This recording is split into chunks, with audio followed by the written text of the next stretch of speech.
A few weeks ago, the New York Times released a podcast originally titled "Did Women Ruin the Workplace?" And it caused so much controversy online that during the week it was changed to "Did Liberal Feminism Ruin the Workplace?" And many accused the newspaper of sexism and regressive thinking because the gist of this podcast was it centred around feminism and whether or not it had led to a weakening of the professional world. Basically, have we gone too woke to the detriment of doing business, basically? Now, over at the Sydney Morning Herald, their columnist Jacqueline Maley has hit back saying the so-called feminization of professional culture has actually made offices more civil and peaceful. Jamie, what say you? Well, I actually listened to that podcast. 102 minutes of my life I will never get back. Wow. That's yeah, it was brutal listening. The things you do for the Sunday show. Exactly. Oh, I just wanted to listen to the conversation because I read some of the quotes that came out of it and I thought surely that wasn't actually said. So I thought before I repeat it, I better go and listen to make sure it actually was correct.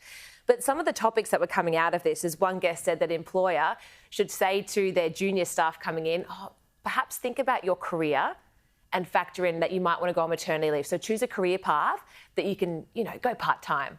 But those conversations are illegal, and so they were discussing about the fact that you should be able to have those conversations.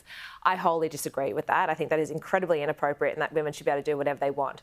I don't think that women have ruined the workforce in any way, shape or form. And in fact, they've brought in things like equal pay and maternity leave and, if you want to get into trouble for being harassing at work, so you should. And this article, I just think, it just blew my mind in so many different ways, but I think it just changed. Feminism just changed the way that we do business. Let's not forget when the workforce was originally created, women were the ones staying at home.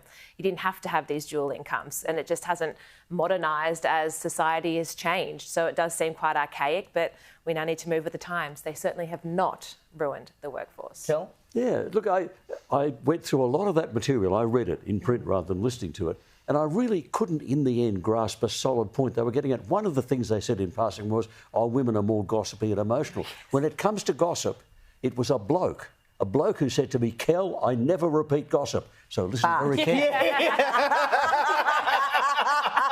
I mean, to be fair, we both worked in journalism. I mean, gossip is stock in trade, right? Of course. But in my lifetime, I've seen the profession of journalism feminised, right? There were only blokes. When I started in journalism, women wrote for the women's pages, the now non-existent women's pages in newspapers. They wrote about fashion and celebrities and food and things. All those things our pretty little brains could handle. Exactly. The point is, this profession has been feminised.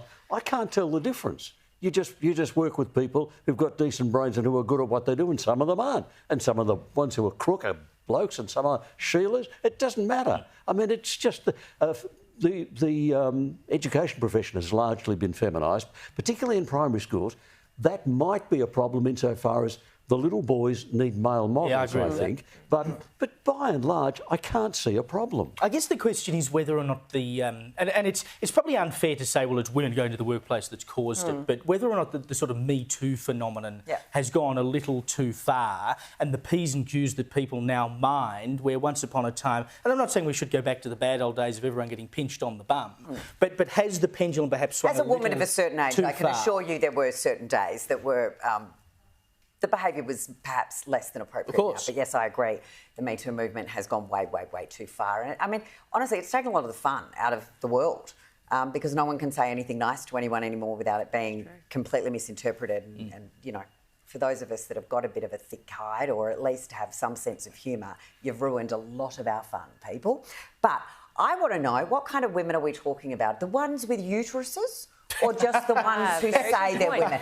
Because I was actually surprised that these women could write an article about women because at any other given moment they refuse to define what a woman is. So when they want to blame women for something or they want to then pretend to be the great defender of feminism and women, they know what we're talking about. But when it comes to the definition of a woman, they have absolutely no biological idea what it is. And I am quite frankly sick to the back teeth.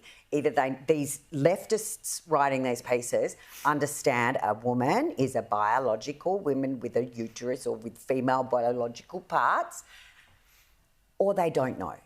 and it's trans women as well. So are trans women ruining the workplaces as well? Because someone just explained to me. Well, so I'm getting, as a woman, a woman, I'm not sure which, where we sit anymore because, are we real women or not? They were linking wokeism with feminism. Yeah, that was the and I think that's sort of coming into the MeToo Can I just make a really quick comment? Yeah. I've worked for about a dozen people in professional life. More than half of them are women, including the Prime Minister. In my experience only, women are more likely to share information with staff in their office. I've seen a lot of blokes in that old school trap the information kind of way. And that's not to say there aren't dominating people everywhere. I've preferred to work for women than men over the course of my professional life. There's great women and there's great blokes. Exactly. Agreed. There's great blokes who pull women up and pull people up, and there's women who can't wait to pull the ladder up underneath them. That's precisely. So, I mean, bad people in the workplace are bad people in the workplace. Doesn't matter. You're black, white, brindle, whatever. If you can do your job, you can do your job.